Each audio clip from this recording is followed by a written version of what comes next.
Well, as you can see, the weather's kind of nasty, just raining. I was going to grill out tonight on my big Argentine grill, but I got a new toy, and since it's raining, I decided I'd use it for the first time.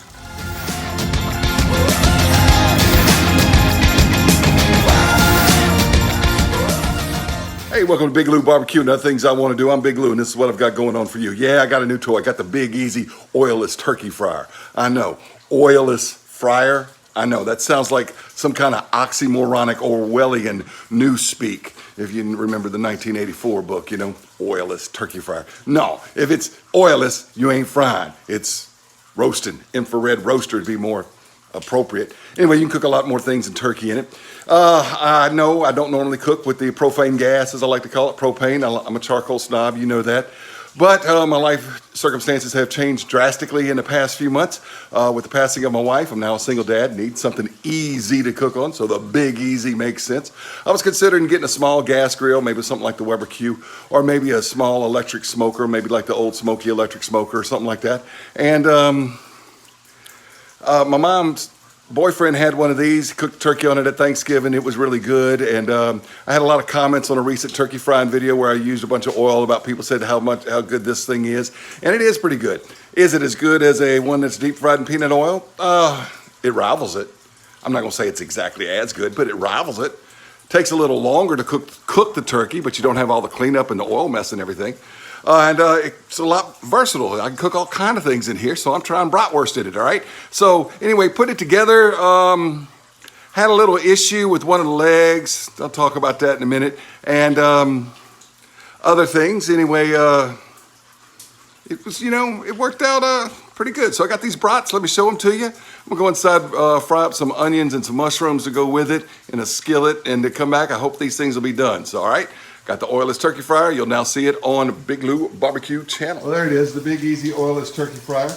And it's real quiet, but it's running well. It gets real hot. I'm telling you, it's working great. And I've got some brats in there for my first cook to see how that works. I've got 5 on the bottom of the basket, and then those 2 chicken rack holders, chicken leg holders racks, make a second shelf, so I've got 5 on that shelf. I'm not running it with the lid. I don't think I need to. Now, right here, it's got this written in both languages, English and Cajun, and Shawshank. All right, but if you're from Florida or Texas, I can translate for you. It says, Cuidado, la superficie está caliente. All right. I don't know, they just put it in English and Cajun, so guess they only won't sell these in Louisiana, you know? Anyway, I'm not a big propane guy if you watch my channel, but it's gonna make life a little easier for me, and I think I'm going to enjoy it. I think I'm going to enjoy cooking all kinds of things in it. The older models had 4 legs and whatnot. This one has 2 like half panels. It's actually 4 panels, and they go in together with tabs and slots. And then you put the little brace on it. The brace forms a little channel for the grease tray down there.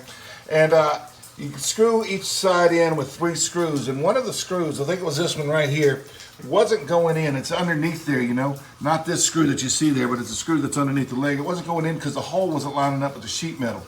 So I got a small prying device, and it and I had a come to Jesus meeting, and that misaligned hole saw the errors of its ways, and I was able to get it together. Everything else went in real smoothly. Wasn't hard to put together at all. And I think I'm going to enjoy cooking on this thing. Brats are starting to smell real nice. All right, the dog's barking. They should be done now. I checked it, in fact they were done. I checked them, but they weren't as brown as I like them. So I put the top on for a few minutes to get them brown. And boy, they look good. They smell absolutely wonderful. So we'll go ahead and pull them out of here. I'll cut one open for you. And I'm impressed. I am impressed with this thing. Easy to cook, I gotta tell you. And I can't wait to do turkeys in it. Y'all know I love turkeys. Okay, the top ones got a little brown once I put the top on it. The bottom ones did not get quite so brown yet. They're still got that little gray tint. That's what those look like before I put the top on. Next time I cook brats, I will put the top on earlier and leave it on longer just to get them a little browner. But they smell delicious. I know they're done, and they just look like they're gonna be fabulous. Look at that, the skin is crispy. They're done all the way through. Hey, thanks for watching Big Lou Barbecue. Those brats, no need to do a taste test. It wasn't a recipe video, it's just testing out the cooker. But you could see that the skin was crispy and they were moist and juicy on the inside. They tasted very, very good. I was very impressed with them because they temped out at about 203. I was afraid they were overcooked. They were not dry and they were really good. Wish they were a little more brown. That's my fault. I'll put the lid on sooner next time I cook brats. Today for lunch, I've got some potatoes and onions in there, baked potatoes, roasted onions, or roasted potatoes and baked onions, however you want to look at it. The onions are just about done, and the potatoes are close to being done, but I'm going to pull the onions out here in just a minute, and we're going to go ahead and leave the potatoes in a little bit longer, but I like to chop those onions up with some butter and salt and put them on top of the baked potato. So that's what I'm cooking in there now. It tells you in the grilling guide that comes with it. By the way, the grilling guide is written in American and Cajun. You flip it over this way and it's written in Cajun, and you flip it over that way and it's written in American. Now, I don't know what the folks in Texas and Florida are gonna be, because it's not written in Spanish. It's not written in Texan and Floridian. So, you know, but it is written in Cajun, American. All right, anyway, you know, English, French, I know that. Some of you are gonna say, Big Lou, can't believe you're cooking with the propane gas. You got a propane cooker. You know, you say in your about page that you're a charcoal only guy. Yeah, I'm still a charcoal snob, I really am. But you know what? My life circumstances have changed dramatically. Yeah, dramatically. That means they've changed drastically and dramatically. Yeah.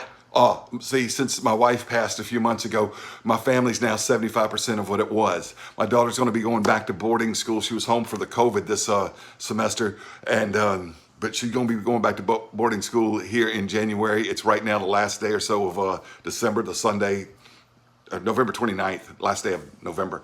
And it's going to be 50% of a family, and I need some kind of easier way to cook. I know I normally do big family meals on charcoal grills, and I'm gonna be cooking for two in 2021. I'm gonna be cooking for two a lot, just me and my son. So this will help, all right? So don't be too judgmental of me for having a profane cooker.